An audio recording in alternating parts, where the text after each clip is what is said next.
I'll try my best.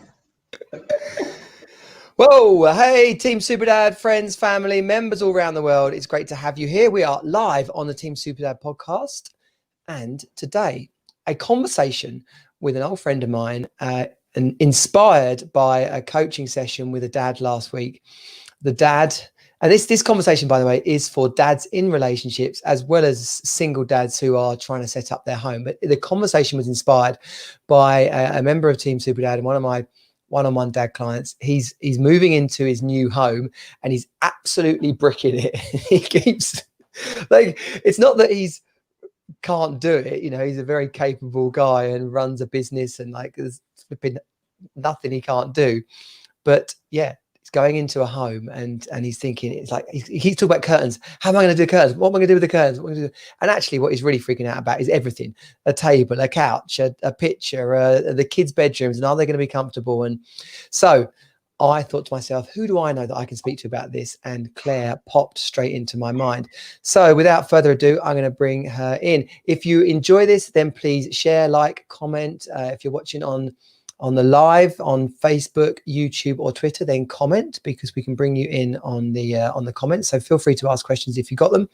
And if you're watching on the replay, then by all means share it. Say hi to us in the replay, and of course podcast listeners, subscribe so you don't miss out on any of the upcoming podcasts. So let's have a look and see if we can bring in Claire. Morning, Johnny. Or is it midday, afternoon? We are just in the afternoon. Yeah. What have you been doing all morning? Nothing? Yeah, not a lot. No. You're kidding me. Homeschooling a 4-year-old mostly. Oh. That's the thing for anyone who's got a little one. You can't just say, oh yeah, I'll catch you in a couple of hours when you've done that maths thing. You've got to sit with them. Yeah, absolutely. 4. I mean, he's just gone into reception, so still completely new for him. Although I must admit, he's actually with his dad right now. So I've got an afternoon, a few hours where he's popped off. So he's taken over this homeschooling baton this afternoon. Yes, you are a separated parent as well, right? Yeah, that's right. Yeah, solo mum. So good yeah. stuff. And you're in the southeast of England. Where is it? I'm in Shoreham. Yeah, Shoreham by Sea. So yeah, halfway between Worthing and Brighton, just on the south coast. I'm literally like looking over the rainy sea as we speak out here. So it's a pretty cool community. It is a pretty nice community. Lovely. Yeah, and it's really changed. I've been over here for about the last 4 years since I had my little boy, and it's really family orientated now. So yeah, it's a good place to be. It's really sociable. People look out for each other. Like I know all my neighbours and all that kind of stuff. So it's a good place to live. I know, heavens above, that should be normal. That I know my neighbours. I know that I comment that I know my neighbours, but it's not always like that, is it? You know. Have you ever read? When I was living in Brighton, it wasn't. Oh, I thought Brighton was supposed to be like friendliest place on earth kind of thing. Well, I don't know. I think you move to West Sussex and you find a different kind of person. A bit more down to earth around here. Yeah, a bit more down to earth. Have you ever read, and this kind of starts to lean into the interior design subject, the Japanese like Ikigai and the history or the study of Ikigai? I haven't. Now you're going to have to fill me in. So it's all about peaceful living and happy living, but it's about managing simple, slow living. Yeah, managing your environment, knowing the people around you, looking out for others, resting appropriately, keeping working, things like that. So I think that sounds like, yeah, it could bake into some thoughts about interior design. So you are an interior designer. When we first met, that was like a vision of yours. Yeah, well, that was some time ago. That must have been 15 years or so. Yeah, it was. But from vision to it is now what you do, and your website has got absolutely beautiful designs and interiors and whole houses you do for people. It's gorgeous. Thank you. Yeah, so that was, that's going back quite a while, because I've been running the business for 12 years now. So if you think, then I retrained and then went into it, and I just went in straight at the deep end. First project I ever got was a lady doing her complete house renovation. And I remember when I went in and saw her, because I just put a few flyers to a few doors, thought this can't be this tricky. I trained, I'm kind of, being an interior designer. And I really distinctly remember her offering me a cup of coffee and saying to me, do you mind if I've only got goat's milk? And all I could think was goat's milk. Is goat's milk a problem? You want me to renovate your whole house? And I've just qualified as an interior designer. Like, I can deal with the goat's milk. Actually, I hate goat's milk, but I was just stood there kind of completely, oh my goodness, how am I going to tackle this one? But yeah, that was the first project, got the project, and really it's just snowballed from there. And a lot of what I've done has just been learning on the job. And interestingly, do you remember when we met? I was nannying, so I was looking after children in people's homes, and loads of the skills have been really cross-transferable. You might not necessarily think that, but it's just about people, families, how they live, how they work, and how they want to feel in their home. So it actually gave me a really good grounding for kind of understanding family life and what makes us tick and what makes us happy in our homes. That is so inspiring, and I'm not just taking the piss or being flippant, right? But for people who are thinking, I want to change, because that's actually one part of the Team Superdad F5 is finances. Okay. So managing your money better, making more money, not doing stuff you don't feel inspired or happy doing. And so many people are just really confronted by the idea of change profession, like retrain, like put flyers. Yeah. What about the first ever job? Put flyers through the door. How am I? It's going to go wrong. It's going to go wrong. And yet, and this is an amazing story of how you not just went for it, but crossing those barriers as you were hit by them and pushing through. I'm going to share a link to your website now in the chat, so people. Thank you. Well, have you heard about the idea between a blueprint and a gold print? Do you know what I mean by that? Oh yeah, go for it. Sounds good. So a gold print is if you're asked to do something and you think about doing it and it really makes you buzz and you really think like, yeah, this is what I want to be doing. That's called your gold print.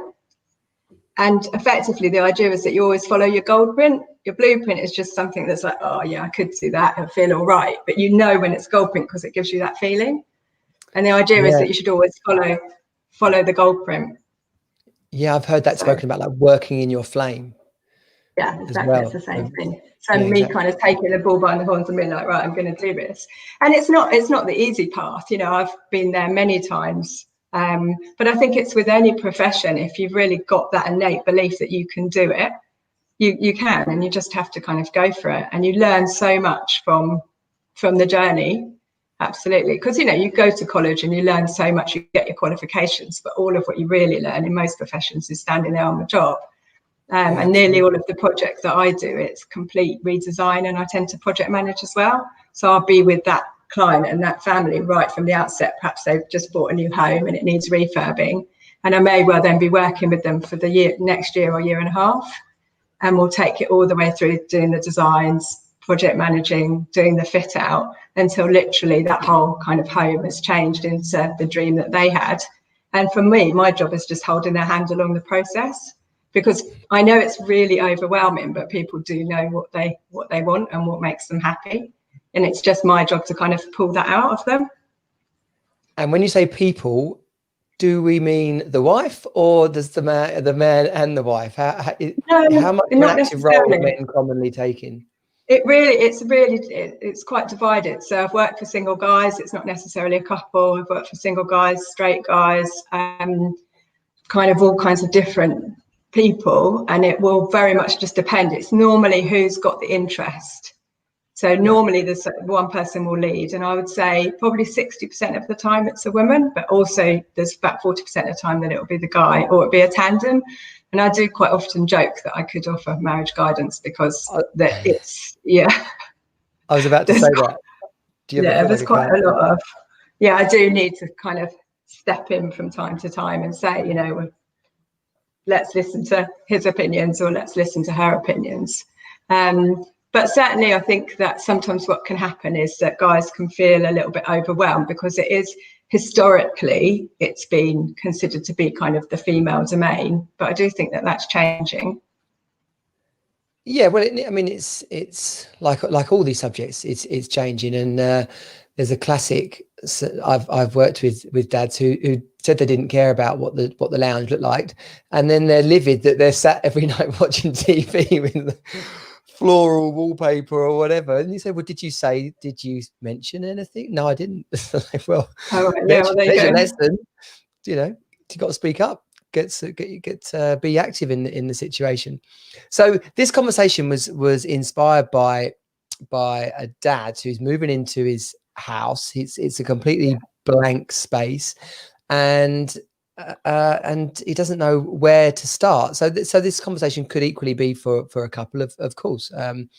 But I was interested today to chat to you just about like what kind of steps could we take to understand, like, do we need to worry about color, and do we need to worry about the curtains first or the curtains last? And so I'm not going to say too much. I'll basically let you lead this part of the conversation, and then I'll come in and ask you questions about it. Is that a promise? You're not going to say too much? I can just like lead the floor here. Are you ready? Getting me to shut up is always a challenge. Yes, I reckon I'll be right with that. But listen, I think what we need to do is we need to look at the why first of all. Like I can easily give you a blueprint for how, but let's look at why. I mean, why do we want to make our homes beautiful? You know, have you? Well, yeah, totally. So especially single dads, they're more thinking about their kids. They're like, I want them to be comfortable. I want them to feel like they're at home here. But equally, I know, you know yourself as well, that when the kids go off to the other parent, then you want to know that you're comfortable, that you could have mates around, and you wouldn't be like, oh yeah, it's 2 flipping upturned boxes and a takeaway tray. You know, it's actually somewhere you would be happy to entertain people. And you know, for families that are still together, it's pretty much the same. They want somewhere where they can feel like a family. They want somewhere, and even if whatever size the space, they want to feel happy there, and that they can feel confident to entertain, you know, coffee or play dates or even people around to watch the football. And I think that's what you've touched on straight away, that word happy. So do you know that there's a happiness institute? Have you heard of the Happiness Institute? Well, happy is a big subject to me. I interviewed a guy called Scott Crabtree on the podcast the other day. He's about the science of happiness as well. Yeah. So. Okay, so the Institute of Happiness is in Copenhagen, and they did a survey a couple of years ago about what makes us happy in our homes. So they interviewed 13,000 people all across Europe, and they found out some really interesting information. So they actually found out that being happy in our homes was as important to people as their mental health and their physical health. Like their overall well-being. It's really interesting, and they actually scored above finances. So people rated happiness in their homes as greater than what income they were taking home. So you know, it's really interesting. Isn't it? You come through the front door, you want to feel safe, and safe isn't just like you're sat in a tank. Safe is happy as well, content, relaxed, at peace. Yeah. Well, they found that there was like 5 things that you need to feel at home to feel happy. So you need to feel proud of your environment. So like you say, you come home in the evening and you've just got like, you know, a couple of upturned boxes. You don't walk in and think, oh, hey, look what I did.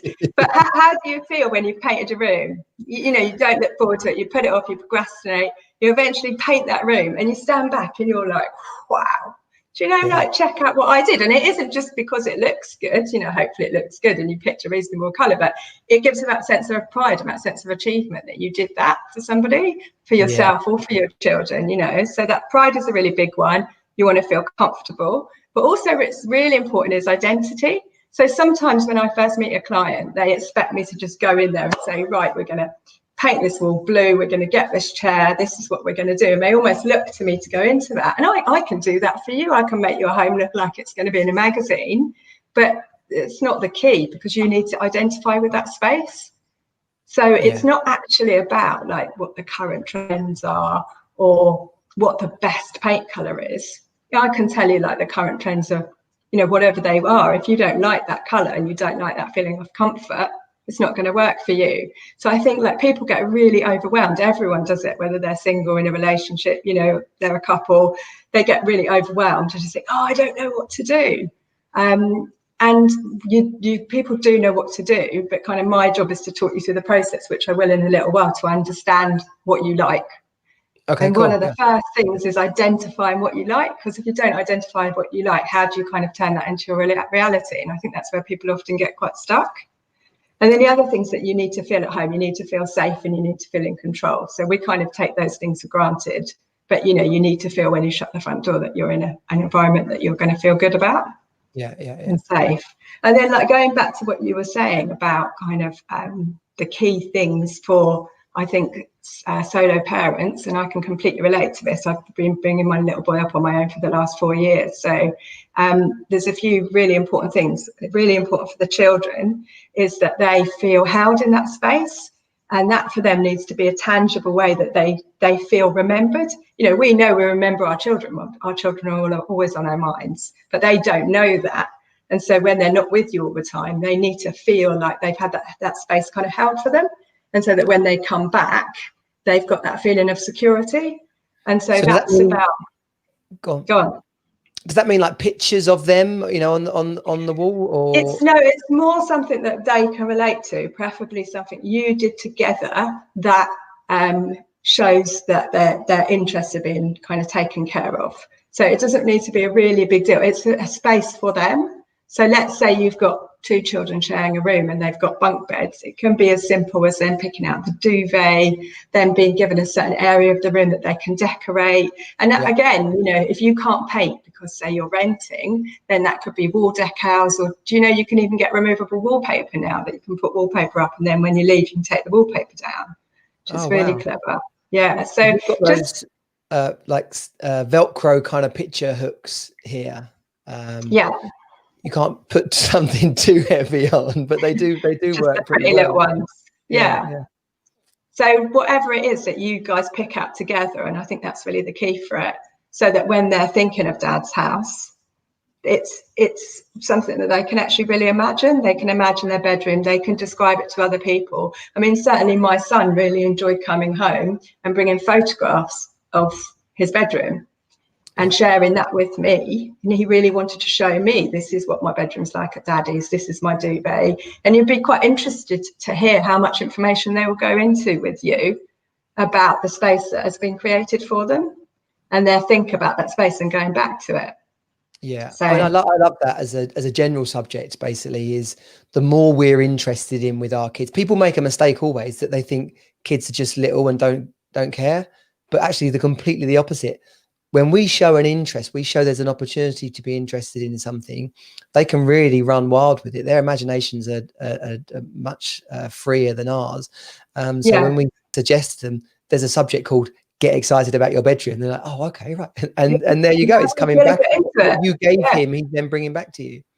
Yeah, and don't worry, for instance, in the children's bedroom about things matching. You know, if one of your kids is into dinosaurs and one of them is into space, it doesn't matter. You know, really, ultimately, who's that bedroom for? It's for the children. You know, again, you don't need it to look like an Instagram bedroom. It's not really the point. The point is it's for the kids and it's what they can relate to. So I would let your children lead, you know, as much as possible on that, and just kind of go with their interests. But then it's also super important for you as a parent. And again, when you've got children moving between the homes. So have you ever had this experience where you drop your children off or they're collected or however it works, and then you come back into the home and the home just feels like it's so quiet, you know, you can hear a pin drop, and I find that silence is almost deafening. It's kind of like the magic got slightly taken out of the home. Absolutely. When it's easier now, way easier now. I'm 5 years separated now, but certainly in the first few years, exactly like you said, I love that, like the magic's been taken out, or the color's been turned off. So you've gone from an HD TV to a black and white TV, and we have to be careful not to get too significant about it ourselves, but the emotions of that time are pretty real. And so, you know, as we spoke about before we went live, just making sure it's a place not just for our kids but also for ourselves. And you know, in my lounge, Rosie's got her area with her drawers and her dolls, and they all kind of they pack away neatly. Jago's area is more about his Xbox, but I've got Tupperware boxes, and his stuff just piles in there. And so not only does it feel like their space to them, but I can clear it up really easily. So the lounge turns back into my space for me. Yeah, that's great. And that's something I always recommend, because I think it's okay to kind of acknowledge that feeling, because if you acknowledge the feeling that it can be tricky when they're gone, then you can do something about it. And so for me, like you say, you know, I have more of an adult space. So I'm lucky enough that I've got the room that his toys mainly go in his bedroom. So the lounge is feels like a really nice adult space. Yeah. And so when I come in on my own, I maybe do the things I don't have time to do, put some candles on, put the lights on, and really kind of think, oh yeah, this is a benefit. I get to spend a bit of time kind of indulging in myself rather than that something's being taken away from me. And I think that's super helpful for people's well-being, really. Absolutely. And couples need to remember this. Yeah. And couples need to remember this as well. Their home, great if you've got a playroom, kids' rooms. Like if space isn't an issue, then okay, then you don't have to worry too much about how tidy their space is. But if it's your lounge and your kids are preschool, or even when they're in school, if you can't put their stuff away nice and easily, so the lounge turns back into, like you said, adult space, then you feel like the walls are closing in on you. You've never got a chance to sit back and relax and enjoy some. I feel weird saying adult time, but it's true. All that stuff they have in their litter, I'm glad we're getting through that stage, but it feels quite overwhelming. It's quite difficult to relax. So storage is really key on that. And even in small spaces, there's like clever storage that you can kind of put together to help you with that. Absolutely. So in terms of getting started, right? Where you mentioned colours and things like that. What is this? Should someone draw up a list? Because I was talking to again, same guy today is moving into his place, and most of my coaching relates back to the experiences I've been through. And as he says, right, you got to make a list. Quite practical stuff, but in the overwhelm of it all, it can be lost. You need, what are those important things you need? Beds, couch, table in the lounge, some sort of kitchen, dining thing, somewhere to sit and eat at. Is that, where do you start? Do you have to start really practical like that, or can you dive straight into so that's what I do. So what I'd suggest you do is, like, first of all is try not to get overwhelmed, because I think, don't freak out, because a lot of people do just feel like, oh my God, I don't know where to start. So then they procrastinate and they put it off, and they're lying awake in the middle of the night thinking what I'm going to do. So first thing of all is just go really practical. So let's say, like, you're moving into a house. Let's take, for argument's sake, we assume that it's quite structurally sound. You don't need to do any major works. But like, if you were moving into a new home, what might be, say, the 3 most important rooms? So let's look at those first. So perhaps living room, your bedroom, and the kids' bedroom. Now, what I would suggest you do first of all is say which one of those 3 is your priority. So if that was you moving into your home, which one do you think you'd make that as your priority? I would go kids' room, simply on they need beds. Yeah, okay. So we've got your kids' room. So really methodical approach. What do they need in that room? What have you got? What haven't they got? And get a piece of paper in front of you and just start writing down a list of the things that you need. Yeah, okay. So and I guess if you kind of brainstorming, you then go, if you put lots of stuff on there, you can then double back and say, oh well, actually that's not an essential, it's a nice to have. Yeah, so get your essentials down first. So let's say they need a bed. If they're a bit older, they might need a chair and a desk somewhere to study. Yeah. Maybe they need bean bags for the floor. They need chest of drawers. You need some blinds or curtains. That's really important. So we kind of want to get that sorted. Do they need a rug? So you just get them down there. And as you go through the practical with each one, then right next to it, what type? So there's not much point in just having a bed. What kind of a bed? Do you want them to have bunk beds? Do you want them to have one of those high beds with the storage underneath? So just take a bit of time of each step to really think about what that practical need is. Yeah, because that's addressing the overwhelm, isn't it? Because I instantly, as you're going through this, and I'm taking myself back 5 years, but yeah, you're right. You've got not just subject bed, because then when you walk into bed shop, you've then got like, oh my gosh, where do I start? So you're saying, right, no, I'm gonna get a single bed or a double bed, bunk beds. Pretty cool. If someone's listening that didn't think about this, you can get a bunk bed that's a double on the bottom and a single on the top. So that's what I've got my kids, so that when they're not here, it actually is quite a it's a really practical idea. The posters on the wall, it's a guest room for if I'm having friends over at the weekend. Yeah, so that kind of, that's a great idea to be able to do that. And they might, I don't know if they ever have friends over, but that's sometimes a consideration as well. Yeah, it totally has. Yeah, exactly. Yeah. And then think about, so curtains and blinds. do your kids have trouble sleeping? Do you need a blackout blind? So just really drill into those practicalities about what they're going to need in that room. Yeah, blackout and blinds, then a game changer, really. Because again, this is something that people just don't think about. I've done it before. The lighting. I've gone and bought curtains, put them up. They don't actually do the job that you thought a pair of curtains was going to do, because the sun just shines straight through them.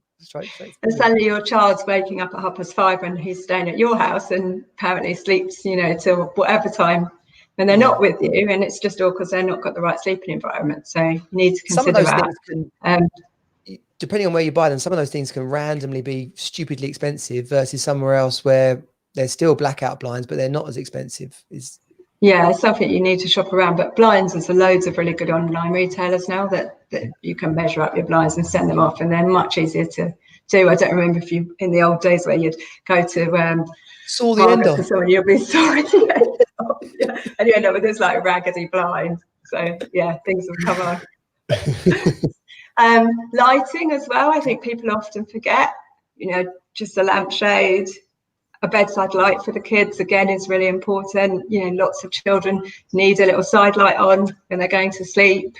So it's all those small things. So let's say now we've got a list of say 6 or 7 things, and what you said is absolutely, I was like, yes, spot on. It's the overwhelm. So already now you're feeling a little bit more in control because you've got a shopping list. You're like, right, okay, I've just got to buy these 7 things. Halfway there. So next thing what we need to look at is the aesthetics, like how's it going to look? And I think this is where people can often struggle, because how's it going to look? Just like, I don't know. So with your children's bedroom, it's a little bit easier because you'll be getting them involved. But let's say you were just like looking at a living room, for argument's sake, just to make it a little bit easier with the process. So we've decided in our living room what furniture we need. So now we need to go and have a look at, well, how do we want this to look? And how we want this to look comes back to how we want to feel in the room. So you'd be surprised, not everyone wants to feel the same in the same room. So if I said to some people, how do you want to feel in your living room? They might be like, relaxed and cozy. Some people might want to feel more energized. So you really need to get an idea in your mind of how you want to feel in that room, and like literally write down, how do I want to feel? What's the ultimate feeling that I want at the end of the day? Do I just want to kick off my shoes and just totally chill? Or do I want a room that's going to be a bit more kind of sociable? So my kids are going to kind of chat to me, and it really, and it's not for me to decide for other people what they want, but that's like a key thought of how you want to feel when you're at home. So for me, like a couch, when I think about sociable and cozy, well, actually, they're 2 kind of different things. Sociable, I want my guests to be able to have somewhere to sit. So versus if I was trying to make the lounge look really cool or funky, I probably wouldn't have such a big couch. But because I want, when my kids are there with me, I want them all to be able to sprawl out and us like watch movies together. And if I've got friends around, I want people to actually have somewhere to sit. So the couch takes up probably at least a third of the room, but it really works for me. So I can see how. So probably I'd put down probably laid back, quite cozy. That would be kind of a couple of words that I would say encompasses that. And then we need to look at colours. And colours, again, it can be difficult for people to work out what they're like. And what I always say with that is that have a look at the colours that are around you. So are you someone that likes to go for walks by the sea? Do you like going into the forest? Are the particular colours that you find make you feel more comfortable? Do you kind of like the greens and the browns of the forest, or do you like the blues and the greys, and the greys of being by the seaside? And if that doesn't immediately resonate with you, sometimes it's a really good idea to go and have a look in your wardrobe. You'd be quite surprised if you just have a look at like, well, what do I wear? Do you know, like, what do I like? Do I just like all neutral colours? And that's fine. You don't have to be putting in jade greens and, bits and pieces of, and it also helps you understand with patterns. If you're someone that never, ever wears patterns and you would never put stripes on, do you want to be surrounded by stripes in your living room? Highly unlikely. If you just chill out with the time wearing jeans and a black top, then that's telling you, oh, right, okay, looks like I pretty much like neutrals. Yeah. And is there a danger of going to, what do they call it? Magnolia. Is there a danger of just going to, like, we've got no color in here at all? Can you just, obviously that Superman poster works because of Team Superdad, but is it a good idea to suddenly go, we need to bring some life into this. Let's just get a wild coloured. Well, I think it goes back to how you're wanting to feel. So if you're saying you want to feel laid back, cozy, and like, for argument's sake, you like walking by the sea, and so you like blues and greys, I'd say no, you don't need to be shooting some reds and yellows in there, because you're just doing it for the sake of it, because it doesn't really sit with what you've described you like. But what would really help you hone your feelings? So what we've got now is we've got the idea that you want to have a laid back, cozy kind of feeling. And what kind of colours would you say that you're more drawn towards? My family, probably blues and yellowy, soft, sort of sunny, warm, cozy, brighter. Our family, we're I guess we're probably lighter than darker. Yeah, so you're like maybe a sunny day on the beach, that kind of feeling, like a sunny day on the beach on your sofa at home. So you've got your beer, sun shining in. So, we're creating a kind of a mood in our head. But what you need to do now is to be able to see that. So, Pinterest. You use Pinterest, the bookmark. Yeah, I know Pinterest. I think a lot of people know Pinterest. So what I'd get you to do now is to go onto Pinterest, and we've got these words in our mind. So we're going to type in cozy, sunny interiors, laid back, blue and yellow interiors. And so for anyone listening who doesn't know what Pinterest is, it's kind of a social media website, but it's where people share images, and you can create a Pinterest board, and you could put images on there, and so, like Claire just suggested, if you search cozy, warm interior, there'll be loads of people who randomly, or not so randomly, because that's what they're interested in. I'm one of those random people. Yeah, they've made a thing called cozy, warm interior, and there'll be loads of ideas for you there.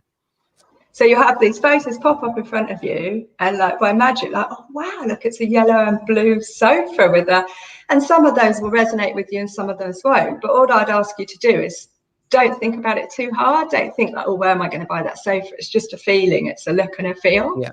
So pin 10 photos, and you'll be amazed to suddenly find in front of you is a vision of what we've been discussing. Yeah.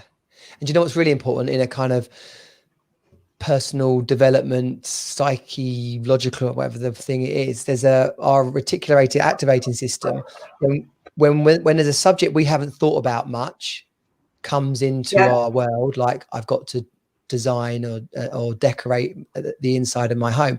If we've never spoken about that before, then we won't be having many thoughts about something like that before, or in our everyday lives. But the more we lean into this, and the more we think about it, and the more we stimulate that area of our mind, then the more we'll start to notice stuff. Like when people, like when you have a breakup and you hear breakup songs on the radio, it's like, well, they were always there. You just weren't paying much attention before. Or when you decide to buy a red Vauxhall Sophia, all of a sudden you start seeing red Vauxhall Sophias everywhere. Yeah. So people thinking, you've never, So people thinking about, I like. You never see. Go on, you go. Well, perhaps you're watching a TV program. I bet you've never noticed what the house looks like. And once you start doing this process, you will start noticing what people's homes look like and what people's homes look like when you go into it. Exactly. That's a really good example. You're watching TV and you're now noticing things you'd never seen before on the TV. Yeah, totally. Yeah. Brilliant. And hopefully your mind shift it's now shifted from kind of feeling of overwhelm and I can't do it, to in actual fact you've just produced a mood board. If I said to you at the beginning of this, we're going to produce a mood board, I think a lot of people are like, oh, really? I don't really fancy doing that. But in a few short steps, we've got you to the point that you've got a mood board in front of you. So what you've now got is you've got a shopping list of your items that you need for the room, and you've got a mood board.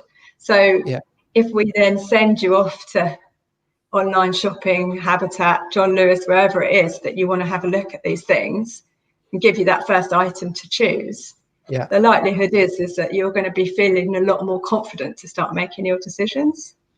Yeah, totally. And that's what it's all about. It's about confidence, because it should be a fun thing, right? This shouldn't be something to cause great angst for people. Here's a question about when you do like sample pots. because I've been to people's houses before, and their whole wall is covered in splodges of paint, and you think, how are you going to cover over that? Is there a tip for? Should you just paint pieces of paper rather than actually paint the wall? Yeah, you should always paint a piece of paper. Always paint a piece of paper, not paint the wall. Because I don't know why, but people do that, and it's up there for a year and a half, and they never get around to it. It's tormenting them every time they come into the room. And so paint a piece of paper, stick it up.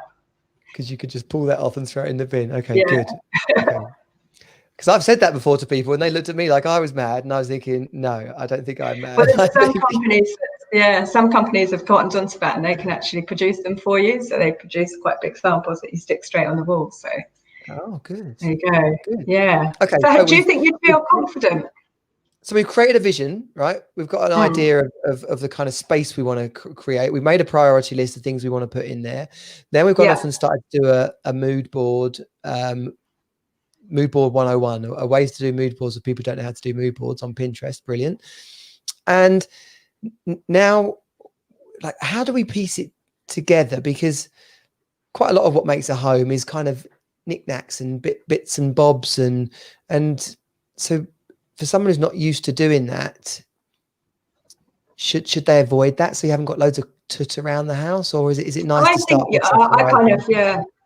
I think you're jumping the gun, really. I just think at the moment it's just an extra thing that you don't really need to be worrying about.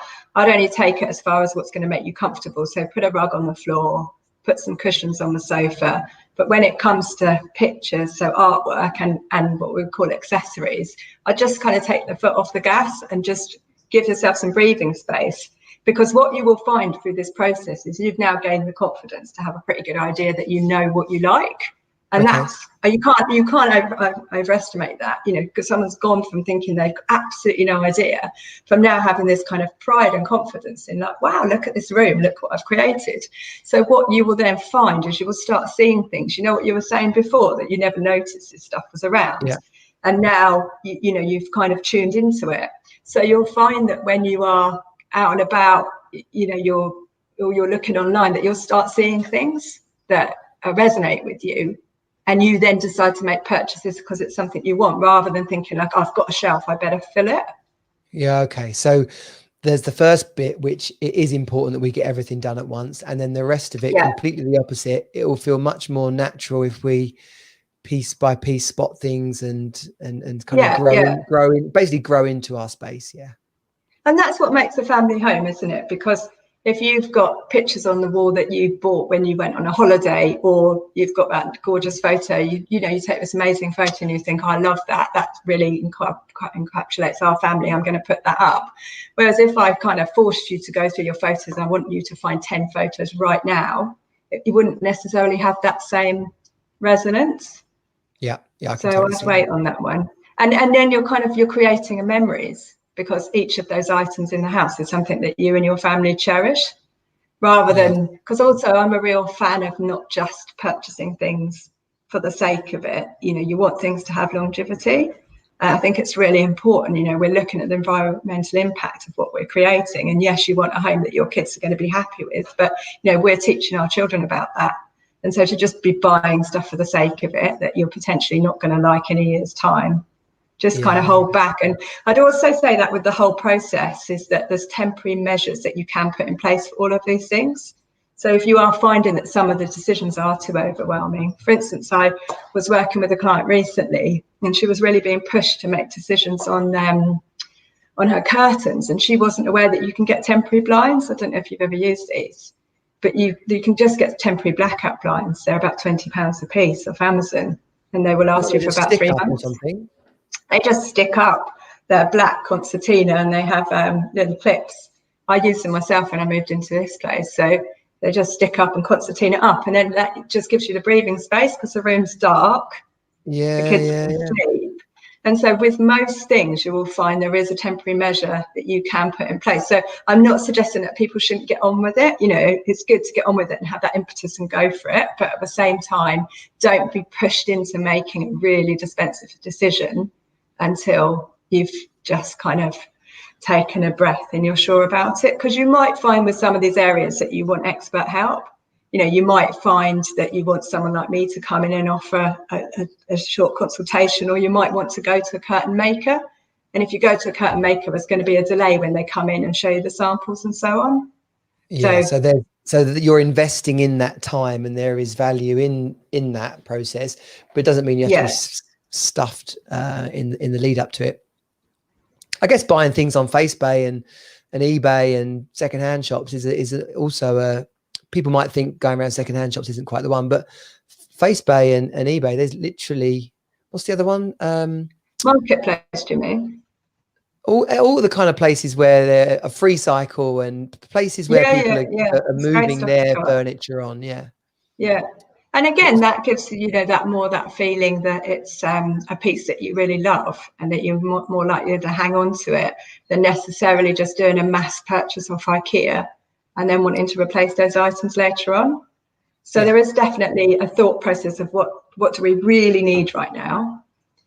What could wait a couple of months, and then what can we do gradually? So get those key bits and pieces first. Yeah. It's like a temporary coffee table. You wanted to have a coffee table in the dining room because you needed one. So you picked one up off of Facebook or FreeCycle for a tenner. And then when you spent 150 quid on one 6 months later, it's actually a coffee table that you really loved and wanted. Yeah. Okay, we're pretty good. You feel like you're getting there? Yeah, well, you know me a little bit, and so yeah, I'm generally quite happy designing stuff, but I think what I can say about myself is that being in a rented place, then there's almost like a reluctance to go for it, and then after a while you suddenly realize, okay, we've sat here with nothing on the wall. So about a year and a half ago now, I went and bought a bunch of those picture frames where you can put lots of different photos in, and I put a big mirror in the lounge in the middle, and then either side of those is one of these big kind of collage photos, and filled them with happy memories from lots of different holidays, and granddad and cousins in France, cousins in America. And I think that probably goes back to what you were saying about creating those anchors for our children. They were involved in choosing the photos. They're excited when we put them up. And of course, there's just happy memories all around us, basically, as well. Yeah, and so even that's taken you a little bit of time to kind of get around to doing.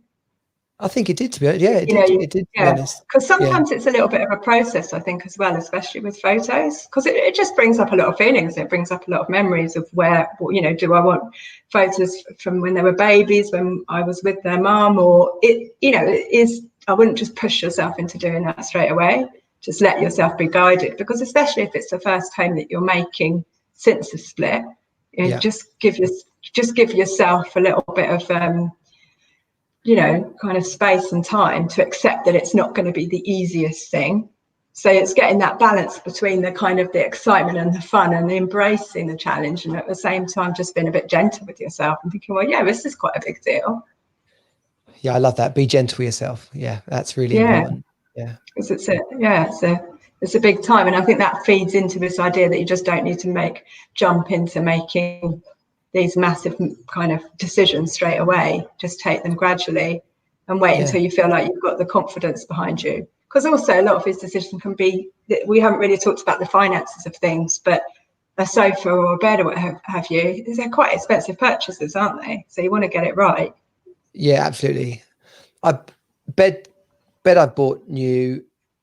Couch I didn't buy new because I use eBay a lot. I feel pretty confident about using eBay, so I just knew that eventually the couch that I wanted would come round, because someone would be getting rid of a large L-shaped couch that was the right color, the right size, and bizarrely, when it happened, because I set I saved the searches in eBay. So and it just ran for like 6 months, and so nothing came out, and then one came out and it was literally round the corner. It was not close enough to carry, but when I got the man, pretty close, yeah. When I got the man with the van, he goes, "That's only around the corner." I was like, "Yeah, I know, but it's too big. It's too big." So I guess that's different. It's a different ways of saving money as well, isn't it? Is buying things secondhand, man with van type stuff rather than big removal firms. Yeah. the decal idea that you had. Where can people get those decals? It's like basically it's a sticker for the wall. It's just a sticker from the wall, and I think often eBay is like one of the best, or Etsy. I don't know if you're familiar with Etsy, Yes. which is much more kind of small independent makers, craft based, that are selling on Etsy. And you just pop your size and your color in there. Like, you can get a decal for anything you could imagine, and they're really good, simple choice. The kids can help you do it as well. So you can choose a design that exists, or you can ask them to do your own words or things like that. Yeah, you can do your own. Yeah, you can do your own words. You can do your child's name and bits and pieces like this. And again, going back to Pinterest, that has really good inspiration. So some children, you can sometimes find that children aren't sure. You kind of ask them what you want in your bedroom, and they're like, to know, so that can help if you show them a visual prompt. If you can think, my kid's into space, for example, it's quite a good one. You can have a look at a few bedrooms on there, and then that can give them, idea. Often children, you'll find I quite often work with kids with them when we're doing their bedrooms, and if you show them something, they find it much easier to say, I like this or I don't like this, rather than, again, they've never thought about it. How do they just decide what they want in their bedroom? So that can be a good tip.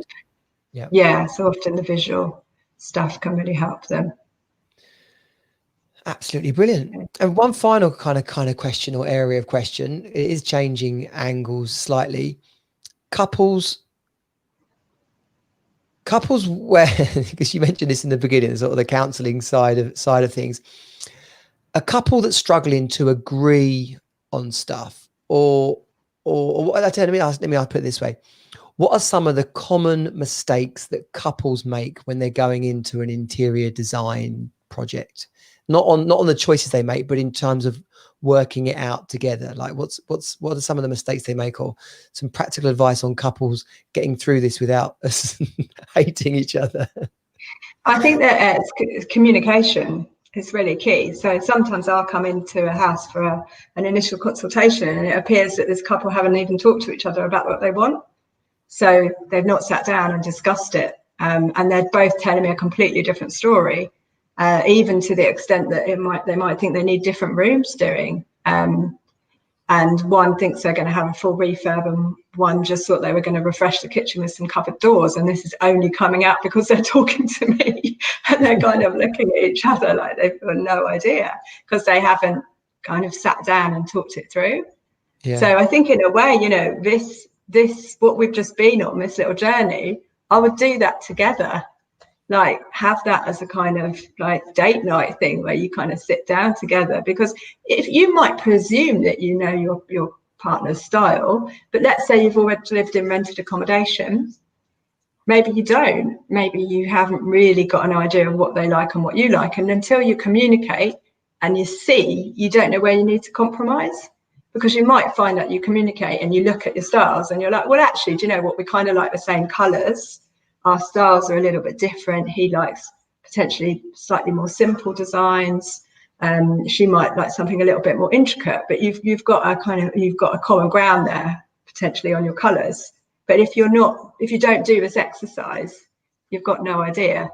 So I'd say, like, communicate. I mean, it's the same with any relationship issue, isn't it? Talk it through first. Get the communication, get the decision-making process together.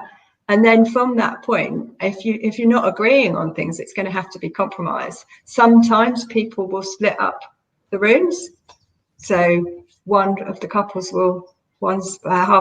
will be more focused on one room and another will be more focused on another. Or potentially they go to their strengths. So you might find somebody's more interested in the practical side, someone's more interested in the aesthetic side. So you can maybe work along that way.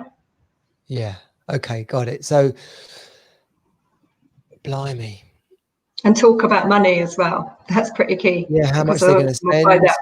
How much they're going to spend. What do they? Oftentimes, there's many kind of questions that I can ask people when they're stuck. So let's say I ask you about what budget have you got, and people will kind of scratch their head and say, "Oh, I don't really know." But if I was to say to you, "What do you think it's reasonable to spend on a sofa?" You're much more likely, because I could say, would you spend £7,000 on a sofa? And you see people straight away like, oh, no.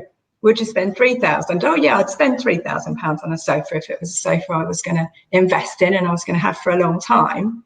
So we've got a starting block there, because we know if you spend £3,000 on a sofa, these are the kind of stores that we're looking at now. And if he will spend £3,000 on a sofa, but she won't, and she thinks that's too much, then you need to work out, well, so what are we talking about here? Are we going to kind of be on the finances? What are we going to compromise on? So they're really key questions that you need to have kind of from the outset. And going back to the point about having fun, you can only discover these price points and questions and style things by going out and having a wander around shops and actually enjoying it. So I can get yourself out there. Is go shopping with no intention of buying something. Just go and have a nice day. Like, make it like a date, basically. Go and have a nice day out, have some lunch, and just bob around the shops, enjoying, almost half taking the piss out of things that each of you likes or don't like. And you know, for every stupid thing that you get to laugh about, there might be another couple of things that you actually agree about. And now, slowly but surely, you're starting to piece together an agreeable style and design. Yeah, you're building a picture of what you both like and what is and isn't important to the other person. And you can do that when you're out and about anywhere. I mean, you can imagine at the moment I'm really missing being out in different environments, because that's what makes me tick. And I just love seeing different ideas. So you can be in the pub and you can say, oh, do you know, I really like those tiles, or wherever you might be in a market, and you notice that you really like the colours on the stall. And if you're not pointing that stuff out to each other, then you wouldn't necessarily have any reason to. So it's like approaching it with fun. I think so many times people can have this like dreaded experience where they think, oh, we've got to have a renovation project and it's going to be really stressful. But it's about planning, and it's about organisation, it's about communication. Because if you've done that in advance, then you're going to take out a lot of the stress along the route, because you're not you haven't procrastinated on doing this stuff, and then when it comes up, you end up kind of disagreeing about something, or potentially you have a shock when the quote comes in from the builder because you had absolutely no idea it was going to cost that kind of money. So it's about kind of looking at the outset of like, what do we like, what do we enjoy? Because ultimately this is about making your beautiful family home. And I know I'm biased, but I think what could be nicer than like investing your time and energy on making your environment beautiful? Which goes back to the point you made at the beginning about our home being the most important place, feeling happy there. And everything you've shared today has been about either single dads, single mums creating that environment, or, as we just touched upon there, couples doing this project without ending up becoming a separated family. And especially at the moment, I mean, what could be more important? How much time are we spending in our homes? Like, it's unprecedented amount of times that we're spending at home.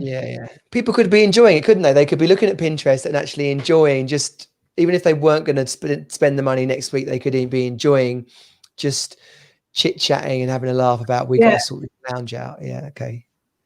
And you're doing, as we wrap this up, you're doing kind of Zoom consultations with people right now, because that's the way the world is working, isn't it? It's actually meaning you can work with people all across the country or all across the world right now. So Zoom or phone, whatever helps with people. I mean, obviously the visual side of things will be more Zoom, because as we were saying earlier, it might well be that you get to the stage that you've got this all worked out, but then you need perhaps a bit of help with the online shopping or finalizing ideas. So I can really kind of input my knowledge at any stage of the project. I've got a client that I'm working with, a couple at the moment. I did a renovation for them a few years ago, and because people are still in the middle of building works at the moment, or despite being in a lockdown, and they're still buying property. So she's just given me a call once a week or so just to have a chat about managing building works. So any kind of consultation, whatever it is, as long as it's to do with people's homes, I'm on it. I've got this rash. I mean, people can just phone me for a chat if they like. I don't mind. But I've got slightly more specialist information for them. Yes. I need some cream. Can you help? So Claire, this has been fabulous. Thanks so much for sharing. People can come. Thanks for having me on. look at your website. Your phone number is there, and all your contact details, some of your case studies and different work that people have put on you. So yeah, so you're based in Worthing, Brighton, Shoreham area, but now you can actually consult with people all over. Yeah. Yeah, we do also work in like Sussex and London in any case normally, but yeah, consultations can be all over the world. Brilliant. Well, thanks so much. I know this is going to be incredible value to some people, maybe save some relationships. The classic couple arguing their way around IKEA is springing to mind. Hopefully no more. Thanks, Johnny. Nice to catch up. Yeah, good stuff. Thanks for listening, everybody. Team Superdad out. Bye.